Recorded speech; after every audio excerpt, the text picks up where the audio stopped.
चलिए आज डिस्कस करते हैं सामान्य विज्ञान से वेरी इंपॉर्टेंट क्वेश्चन, और इसका लिंक मैंने यूट्यूब और फेसबुक दोनों में पहले ही शेयर कर चुका हूं, बहुत लोगों ने देख चुके भी होंगे। चलिए प्रश्न की ओर। सबसे पहले प्रश्न को समझिए। पहला नंबर प्रश्न है, विटामिन ए किससे संबंधित है?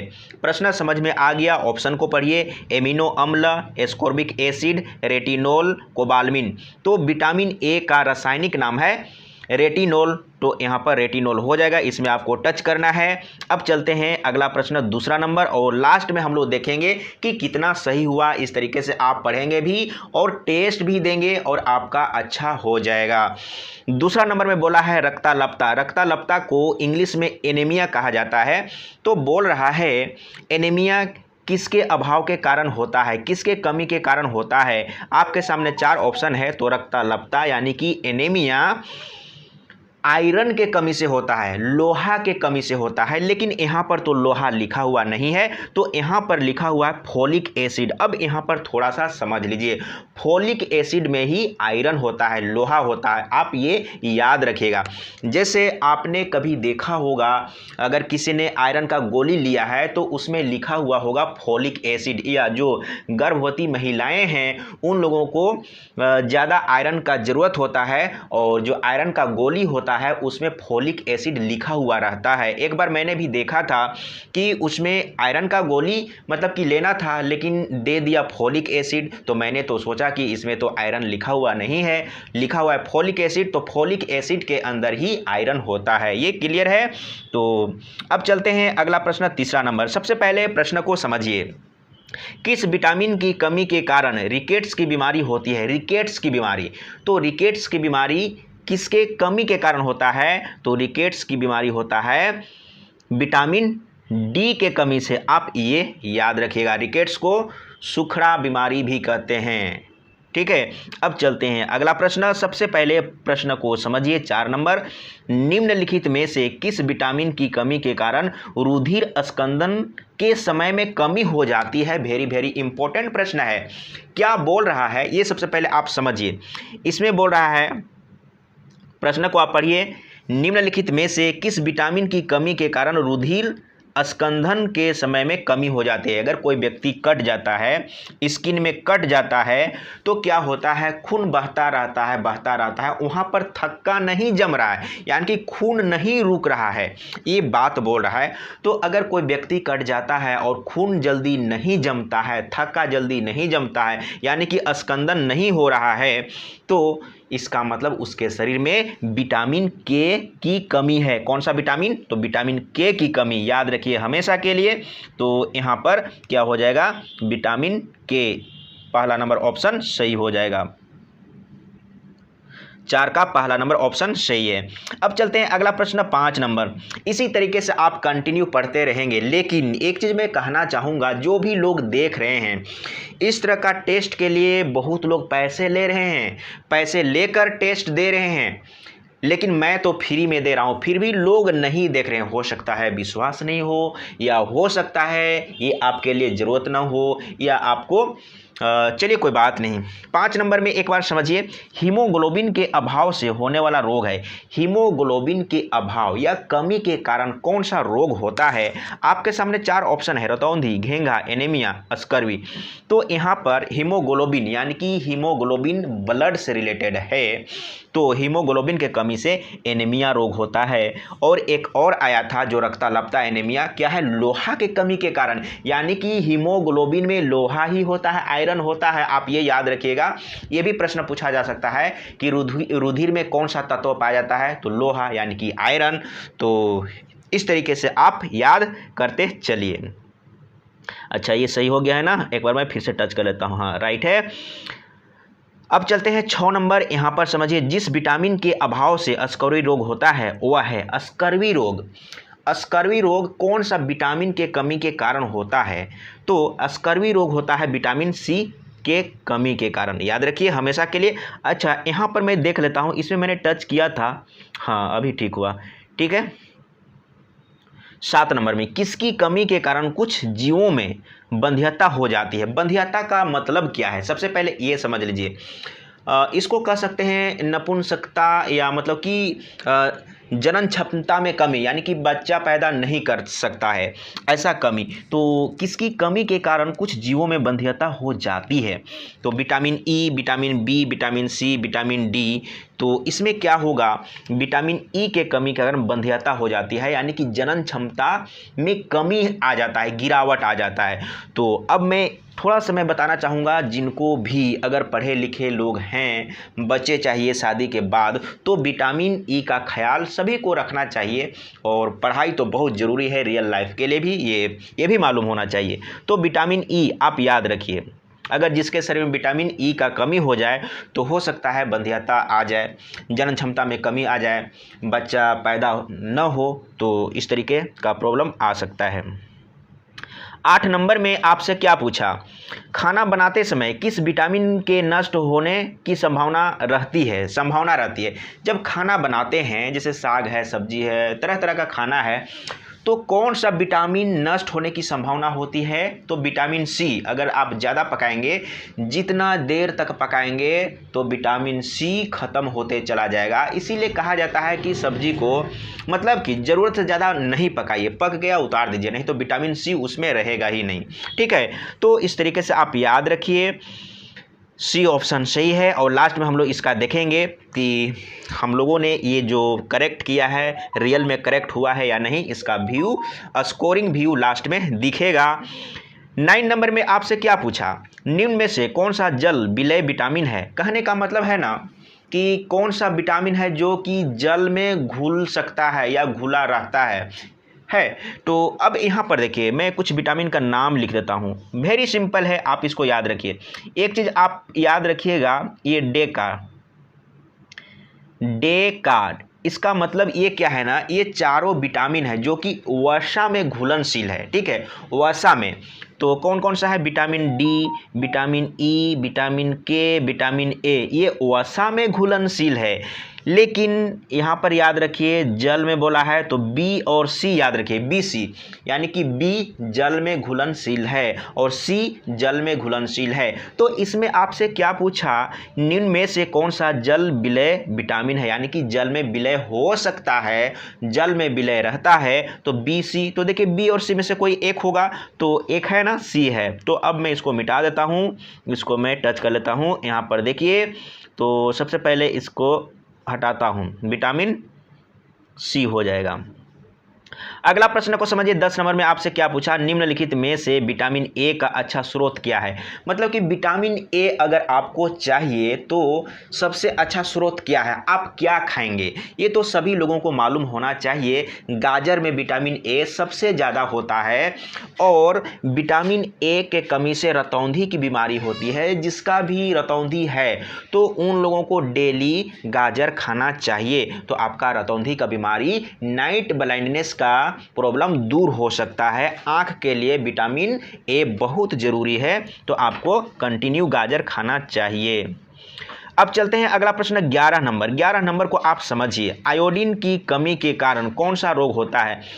अगर आयोडीन, जैसे आयोडीन तो नमक में पाया जाता है, तो आयोडीन जिस नमक को खाते हैं अगर उसमें आयोडीन नहीं हो तो कौन सा विटामिन हो सकता है? आपने देखा होगा कि किसी का गर्दन है ना, घेघा, वो निकल जाता है, कैसा, बॉल के जैसा या बैलून के जैसा। मैंने बहुत लोगों को देखा है गांव में, तो ये आयोडीन के कमी से होता है। कौन सा होता है? घेंघा, इंग्लिश में ग्वाइटर कहते हैं। ठीक है, तो घेंघा याद रखिए। अब यहाँ पर 12 नंबर को समझिए, विटामिन ई की कमी से होता है। विटामिन ई के कमी से क्या होता है, मैं पहले भी बता चुका हूँ। विटामिन ई के कमी से बंध्यता, यानी कि जनन क्षमता में कमी। तो विटामिन ई का ख्याल रखिए, नहीं तो होता क्या है, शादी के बाद अगर बच्चे नहीं हो रहे हैं तो आपस में लड़ते झगड़ते रहते हैं कि इसमें प्रॉब्लम है, उसमें प्रॉब्लम है। तो ये झगड़े की बात नहीं है, ये आप इसको मेंटेन हर किसी को करना चाहिए और अच्छा खाना खुराक लेना चाहिए। ठीक है, तो क्या होगा विटामिन ई के कमी से? तो लास्ट नंबर डी ऑप्शन कर सकते हैं, ABCD तो मैंने दिया नहीं है, लास्ट में जनन क्षमता में कमी हो जाएगी। ठीक है, 13 नंबर में आपसे क्या पूछा, किस जीवाणु से दही बनने में मदद मिलती है। जो दही बनता है ना उसमें कुछ जीवाणु होता है, उस जीवाणु का नाम बताना है। तो उस जीवाणु का नाम क्या है? उस जीवाणु का नाम है लैक्टोबैसिलस। याद रखिए, तो लैक्टोबैसिलस दूसरा नंबर ऑप्शन इसका सही है। अब चलते हैं 14 नंबर में।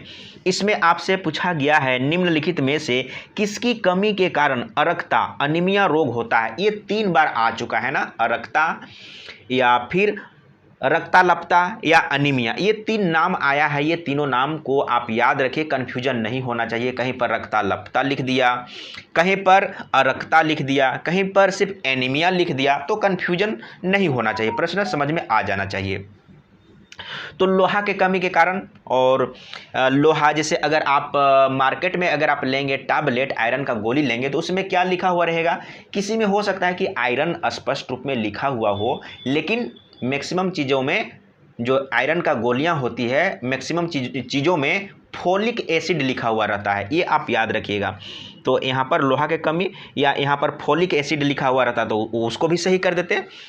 ठीक है, तो यहाँ पर देखिए 15 नंबर में आपसे क्या पूछा, दही किसकी उपस्थिति से खट्टा होता है। तो दही में जो जीवाणु है वो क्या है? लैक्टोबैसिलस। तो उसी से रिलेटेड यहाँ पर नाम होगा लैक्टिक अम्ल। ठीक है, खट्टा जो होता है। और जनरली देखिए एक चीज़ आप याद रखिए हमेशा के लिए, जो दही किसकी उपस्थिति से खट्टा होता है, तो लैक्टिक अम्ल। अम्ल जो होता है ना, जितने भी अम्ल हैं वो खट्टा ही होता है, तो लैक्टिक अम्ल। और दही में कौन सा जीवाणु रहता है? तो लैक्टोबैसिलस। तो यहाँ पर लैक्टिक अम्ल हो जाएगा। रिलेटेड है, इसी तरीके से रिलेट करके पढ़िए, एक भी क्वेश्चन नहीं छूटेगा। आप आराम से पढ़िए, कंटिन्यू पढ़िए, कंटिन्यू पढ़िए, कंटिन्यू टेस्ट दीजिए। मैं तो क्वेश्चन आप लोगों को मैंने पहले दे दिया, आप लोगों ने टेस्ट दिया, उसके बाद मैं उसको डिस्कस कर रहा हूँ। तो आपको ज़्यादा और कॉन्सेप्ट क्लियर होना चाहिए, समझ में आना चाहिए, और बहुत लोग सही भी किए हैं। तो यहाँ पर देखिए 16 नंबर में, शारीरिक विकास के लिए महत्वपूर्ण पोषक पदार्थ कौन सा है? शरीर के विकास के लिए क्या जरूरी है, ये समझना चाहिए। देखिए ये जो है ना मैक्सिमम क्वेश्चन ये आपका बायोलॉजी का है, और बायोलॉजी एक ऐसा विषय है, ऐसा एक सब्जेक्ट है जो कि रियल लाइफ से रिलेटेड है। रियल लाइफ में ज़रूरत पड़ता है, अगर आप कुछ पढ़ें या ना पढ़ें, लेकिन थोड़ा बहुत बायोलॉजी ज़रूर पढ़ लीजिए। तो यहाँ पर बोला है वसा, प्रोटीन, विटामिन, खनिज। देखिए शारीरिक विकास के लिए सबसे ज़्यादा महत्वपूर्ण है तो वो है प्रोटीन। तो प्रोटीन इसका सही हो जाएगा, याद रखिएगा प्रोटीन। और खनिज जैसे खाने पीने का हो गया, या खनिज लवण हो गया, जैसे आयोडीन हो गया, ये बोल रहा है। और विटामिन, देखिए विटामिन कुछ लोग सोचते होंगे कि नहीं विटामिन सबसे ज़्यादा खाना चाहिए शरीर के लिए। सबसे ज़्यादा कुछ भी नहीं खाना चाहिए, आपको लिमिट से खाना चाहिए। विटामिन जैसे क्या है, आपका आँख के लिए विटामिन ए की ज़रूरत है, जैसे जनन क्षमता को अच्छा रखने के लिए विटामिन ई का ज़रूरत है, तो उसका अलग अलग है। लेकिन पूरे शरीर का विकास, ऑल ओवर शरीर के विकास के लिए प्रोटीन का बहुत ज़रूरी है, आप ये याद रखिए। अब चलते हैं 17 नंबर में, दूध का घनत्व मापा जाता है। जैसे दूध का घनत्व लिखा हुआ है या कहीं पर दूध का शुद्धता लिखा हुआ रहेगा, तो दूध का शुद्धता या दूध का घनत्व कौन किससे मापते हैं? लिखा हुआ बैरोमीटर, बैरोमीटर से नहीं नापते हैं, लैक्टोमीटर, हाइड्रोमीटर, हाइपोमीटर। तो इसका सही जवाब लैक्टोमीटर। देखिए दूध दही का जहाँ पर बात आया ना, लैक्टो, जैसे दही में लैक्टोबैसिलस होता है जीवाणु, और जो अम्ल होता है वो लैक्टिक अम्ल होता है। तो यहाँ पर देखिए नाम क्या है जिसका दूध का घनत्व मापा जाता है? लैक्टोमीटर। याद रखिए, देखिए किस तरीके से आप रिलेट करके पढ़ेंगे कि कभी कन्फ्यूजन ना हो। अब यहाँ पर देखिए 18 नंबर में, इनमें से सबसे सरल कार्बोहाइड्रेट क्या है? सबसे साधारण या सरल कहा गया है, तो किसको कहेंगे? ये सभी मतलब कि कार्बोहाइड्रेट ही है, लेकिन वेरी सिंपल वाला पूछा है आपसे। जैसे माल्टोस है, सुक्रोस है, ग्लूकोस है, स्टार्च है, तो ग्लूकोस होगा। ग्लूकोच भी लोग बोलते हैं। जैसे एक हमारे गाँव में एक अंकल थे जो कि पहले पुलिस का बहाली में ज़्यादा दौड़ते थे, तो हम लोग बच्चे थे उसमें, तो ये क्या बोलते थे कि दौड़ में गया, भूख लग गया, कुछ भारी खाना खाएंगे तो दौड़ नहीं पाएंगे, तो क्या बोले कि एक गिलास पानी लिए, उसमें ग्लूकोज डाल दिया और पूरा दौड़ गया अच्छा से। मतलब कि ग्लूकोज आपको क्या देता है ना, क्विक पावर देता है, एनर्जी देता है। ठीक है, तो क्या बोला था, सरल कार्बोहाइड्रेट, ठीक है ना, ग्लूकोज याद रखिएगा। और ये जो कार्बोहाइड्रेट है ये ऊर्जा देता है शरीर को चलाने के लिए, शरीर में ताकत आए उसके लिए ऊर्जा प्रदान करता है कार्बोहाइड्रेट, याद रखिएगा। और आपको क्विक, जैसे कुछ प्लेयर हैं, क्रिकेट प्लेयर हैं, फुटबॉल प्लेयर हैं, जो भी खेल रहे हैं और उनको क्विक एनर्जी चाहिए तो ग्लूकोज पीते हैं। ठीक है, अब चलते हैं 19 नंबर में। इनमें से सबसे अधिक ऊर्जा हमें किससे प्राप्त होती है? अधिक ऊर्जा, देखिए इससे पहले ही आप लोगों को मैंने बोल दिया, ऊर्जा विटामिन से नहीं मिलता है। अगर कुछ लोग सोचेंगे कि मेरा अभी शरीर में ताकत नहीं है तो हम विटामिन ले लें तो ऊर्जा मिल जाएगा, नहीं, ऊर्जा नहीं मिलेगा। आपको अगर कुछ काम करना है, हाथ पैर में पावर नहीं आ रहा है, ऊर्जा नहीं मिल रहा है, तो आपको कार्बोहाइड्रेट लेना चाहिए। ठीक है, तो क्या बोला है, इनमें से सबसे अधिक ऊर्जा हमें किससे प्राप्त होती है, यानी कि कार्बोहाइड्रेट की ही बात हो रहा है। तो कार्बोहाइड्रेट सबसे ज़्यादा इसमें से आलू में है। ठीक है, आलू में, याद रखिए। सुक्रोज क्या है? अब यहाँ पर आपने कभी सुना होगा सुक्रोज, माल्टोस, अभी तो हम लोग पढ़े इससे पहले ना। तो सुक्रोज जो है ना, वो साधारण चीनी है ना, साधारण चीनी जो हम लोग खाते हैं, घर में रखते हैं, वो एक प्रकार का सुक्रोज ही है। तो इसमें क्या बोला है, सुक्रोज साधारण चीनी का सामान्य नाम है। तो साधारण चीनी याद रखिए। अगला प्रश्न 21 नंबर को समझिए एक बार।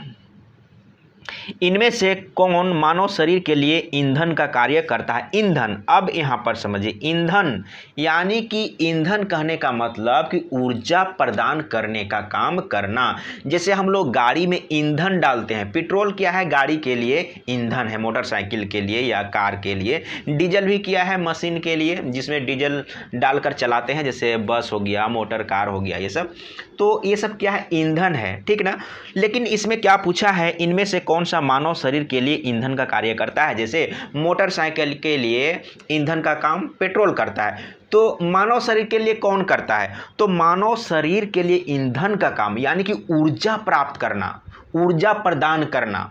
ठीक है, ऊर्जा, जैसे गाड़ी में अगर हम पेट्रोल डाल दिए और स्टार्ट कर दिए तो गाड़ी में ऊर्जा आ जाता है, पावर आ जाता है, जिसके चलते वो आगे बढ़ता है ना। उसी तरीके से अगर भूखा व्यक्ति रहे तो कुछ भी काम नहीं कर पाएगा, उसका हाथ पांव नहीं काम करेगा। मैं एक कहानी आप लोगों को सुनाता, लेकिन आप लोग सुनना नहीं चाहेंगे इस पर, मैं इसी पर, लेकिन बड़ा वीडियो हो जाने से लोग नहीं देखते हैं, स्किप कर देते हैं, मैं कभी बाद में सुनाऊंगा। तो ईंधन का कार्य करता है। अगर आप भूखा हैं तो कुछ काम नहीं कर पाएंगे, तो ईंधन के लिए यानी कि ऊर्जा के लिए आपको क्या लेना होगा, कार्बोहाइड्रेट लेना होगा। ठीक है, कार्बोहाइड्रेट यानी कि मानव शरीर के लिए ईंधन का काम कौन करता है, कार्बोहाइड्रेट।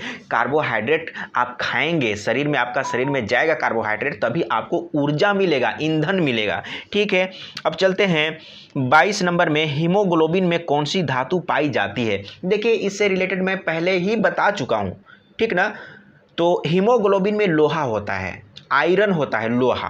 तो यहाँ पर देखिए लोहा, दूसरा नंबर ऑप्शन सही है। अब सही है या गलत है, मैंने तो सही बोल दिया है, लेकिन मैं जो बोला हूँ सही है, लेकिन लास्ट में हम लोग क्या करेंगे, इसका आंसर भी चेक करेंगे। रुधिर का लाल रंग किसके कारण होता है? अब रुधिर है, जैसे रुधिर किसको बोलते हैं, खून को बोलते हैं, ब्लड को बोलते हैं। तो किसके कारण लाल होता है, रेड होता है, यही तो आपसे पूछा है ना। तो हीमोग्लोबिन के कारण, ये तो बच्चे से सभी लोग पढ़ते आ रहे हैं, और यही चीज़ आपसे बड़ा से बड़ा कंपटीशन में भी पूछा जा सकता है। निम्न में से मानव के लिए सामान्य रुधिर चाप किसे माना जाता है? देखिए यहाँ पर मैं थोड़ा सा डिस्कस करूँगा। रुधिर चाप बोल रहा है, इसका मतलब ब्लड प्रेशर बोल रहा है, यानी कि मानव के लिए सामान्य रुधिर जो चाप है, रुधिर चाप है, यानी कि ब्लड प्रेशर है, मैक्सिमम 120 होना चाहिए, इससे ज़्यादा नहीं होना चाहिए। अगर किसी का 130 भी हो गया और 140 भी हो गया तो ये ज़्यादा नहीं है, लेकिन सामान्य रूप से क्या होना चाहिए, 120 होना चाहिए। और अगर मिनिमम की बात कहा जाए तो 80 होना चाहिए, यानी मैक्सिमम क्या होना चाहिए, 120 और मिनिमम 80 होना चाहिए। ठीक है, तो ए ऑप्शन सही है। तो अब यहाँ पर मैं थोड़ा सा डिस्कस करूँगा, ये जो ब्लड प्रेशर है ना, सभी को समय समय पर जांच कराते रहना चाहिए। और मैक्सिमम किन लोगों को, जिनका उम्र ज़्यादा हो गया, अगर किसी का 17, 18, 19, 20 है तो इसमें ब्लड प्रेशर का प्रॉब्लम तो नहीं आता है। लेकिन अगर कोई ज़्यादा टेंशन में हो, टेंशन ले रहा हो, तो वैसे व्यक्ति को ब्लड प्रेशर चेक कराते रहना चाहिए। या फिर शरीर में आपका ऐंठन टाइप का आ रहा हो, मतलब कि हाथ पैर में दर्द टाइप का हो रहा हो, तो उस कंडीशन में ब्लड प्रेशर चेक कर लेना चाहिए। नहीं तो ये बहुत ही घातक भी कभी कभी सिद्ध होता है। तो इसका सही जवाब क्या है? तो ए ऑप्शन सही है। मैक्सिमम 120 होना चाहिए और मिनिमम 80 होना चाहिए। ठीक है, तो आप ये याद रखिएगा। अब चलते हैं 25 नंबर में, मानव शरीर की लाल रुधिर कोशिकाओं की आयु कितने दिनों की होती है? लाल जो रुधिर है, लाल जो ब्लड है, उसकी जीवन काल कितने दिन का होता है, यही आपसे पूछा है। तो 120 दिन का होता है। 26 नंबर में आपसे पूछा, एक वयस्क मानव के शरीर में कितने लीटर रुधिर होता है, खून होता है? एक वयस्क है ना, एक वयस्क मानव के शरीर में कितने लीटर रुधिर होता है, खून होता है? तो 5 लीटर होता है। ये तो सबसे मतलब कि पहले से पढ़ते आ रहे हैं, सभी को याद होगा। नहीं याद हो तो आप याद करना शुरू कर दीजिए। इनमें से किस में रुधिर नहीं होता है? रुधिर नहीं होता है, खून नहीं होता है। देखिए कौन कौन सा है ऑप्शन में। मछली तो खाते हैं बहुत लोग, तो रुधिर तो होता है। केचुआ, जोंकटी, उसमें भी होता है। हाइड्रा क्या है ना, एक तरह का हाइड्रा पौधा टाइप का है। और तिलचट्टा तो एक बिल्कुल जीव है, लेकिन यहाँ पर है ना, ये बोला है पर श्वसन करता है। हाइड्रा है वो श्वसन करता है, सभी लोग सांस लेते हैं कहने का मतलब है, लेकिन इसमें खून नहीं पाया जाता है। तो हाइड्रा इसका सही जवाब हो जाएगा। अब चलते हैं अगला प्रश्न। जांघ में पाई जाने वाली हड्डी को क्या कहते हैं? सभी लोग जानते हैं, नहीं जानते हैं आप याद रखिए। जांघ जो है ना, उस जांघ में जो हड्डी है उसका नाम है फीमर। आपसे पूछा जाएगा कि फीमर कहाँ पर पाया जाता है मानव शरीर में, तो जांघ में पाया जाता है। यहाँ पर लिख दिया है जांघ में पाई जाने वाली हड्डी को क्या कहते हैं, तो फीमर कहते हैं। ठीक है, 29 नंबर इसमें आपसे पूछा है, मानव की हड्डी फिबुला पाई जाती है। फिबुला जो हड्डी है वो कहाँ पाई जाती है? तो फिबुला जो पाई जाती है वो पाई जाती है पैरों में, यानी कि टांग में। पैर को ही टांग भी कहते हैं, तो टांग में, पैरों में पाया जाता है फिबुला। अब यहाँ पर 29 नंबर में, किसी सामान्य पुरुष में प्रति मिनट औसत हृदय स्पंदन है तो क्या होगा? यानी कि दिल का धड़कन की बात बोल रहा है, उसी को थोड़ा यहाँ पर अलग तरीके से लिखा हुआ है। तो जनरली हम लोग क्या जानते हैं, 72, तो ही 70 होगा। 72 के करीब में 70 है, 80 तो होगा नहीं। ठीक है, तो कहीं पर अगर 70 लिख दिया तो 70 आपको सही कर देना है। अगर 70 लिखा हुआ है तो 72 नहीं लिखेगा, क्योंकि काफ़ी लोगों को कन्फ्यूजन हो जाएगा, मतलब कि ज़्यादा नज़दीक वाला नंबर नहीं दिया जाएगा। ठीक है, तो इसका सही आंसर क्या होगा? 70 हो जाएगा। अब इसको क्या करना है, सभी लोगों को सबमिट करना है। सबमिट करेंगे तो यहाँ पर आपसे एक चीज़ क्या पूछा, व्यू स्कोर, आपने कितना सही किया और कितना गलत किया। तो यहाँ से व्यू स्कोर में टच करेंगे तो यहाँ पर आपको बता देगा। तो क्या बताया, 30 में से 30 सही हो गया। चलिए, अगर इस तरीके से सभी लोगों ने 30 में से 30 अगर सही कर देंगे और एग्ज़ाम में कर देंगे तो सोचिए आपका नौकरी पक्का हो जाएगा। तो इसीलिए मैं कहूँगा कि आप पढ़ाई करिए, कंटिन्यू पढ़ाई करिए। और इस तरह का जो टेस्ट है ना, मैं सभी लोगों को मैं रिक्वेस्ट क्या करूँ, आपको ही समझ में आना चाहिए कि आपको क्या करना चाहिए। क्योंकि इस तरह का टेस्ट मैं देखा हूँ, बहुत लोगों ने पैसे लेकर तो टेस्ट दे रहे हैं, लेकिन मैं तो फ्री में अवेलेबल आप लोग को करा रहा हूँ। तो इसका इम्पोर्टेंट थोड़ा सा समझने का प्रयास करिए।